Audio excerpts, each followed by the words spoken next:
Welcome, Highpoint Church. I'm Chad Graham, your Next Steps pastor, and this morning's Devo is from 1 Chronicles 17 through 19. Isn't this an interesting passage?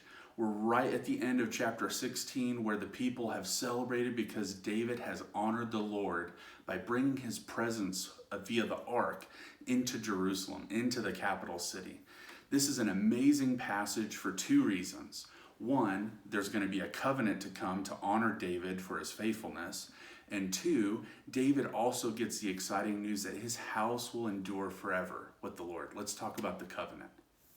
Okay, so the Lord makes a covenant with David, promising him that his house will endure forever, and he also promises him that his son will build a house for the Lord. Now, let's talk about his house enduring forever. His house endures forever because of his faithfulness to Yahweh. Yahweh is honoring David because he's become the exemplar king. He's become an example to the people on how to put God first. When you get authority, when you get blessing, you don't think of yourself first and your power, but you honor the Lord by putting him first. David did that by bringing the ark to Jerusalem and telling all the people to worship in God's presence. God is honoring that. He's memorializing that. He wants that memory to stay in the hearts of the people. He also makes a covenant with David, which is a huge blessing, that to tell David that his son will build God a house. Now, if you'll remember, when David first learned that he would one day be king, the first thing that he wanted to do was build God a house. And God said, no, that's not your legacy, David. I know you want this.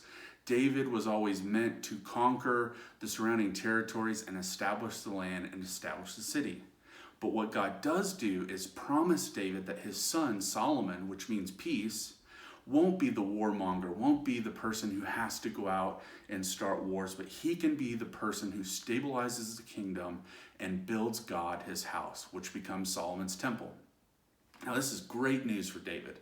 There isn't a greater blessing in all of Old Testament scripture for a king or for a leader of Yahweh's people to know that his sons will endure in his house forever with the king, and also that God is allowing his family to build his house. What a special honor that is. This morning, I want to encourage you to reflect on your life. Are you putting God first? Is God able to bless and honor you because you've put him first in your life?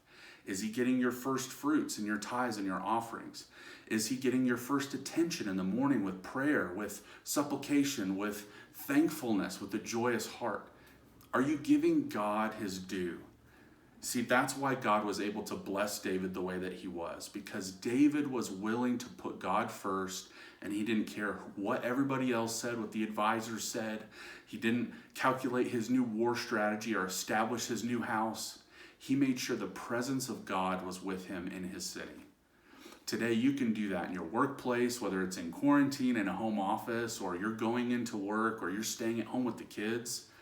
Are you showing everybody in your life that God comes first? I want to encourage you this morning to do that, to reflect on that, and to share the love of Christ with others in your workplace. I'm Chad Graham, your Next Steps pastor.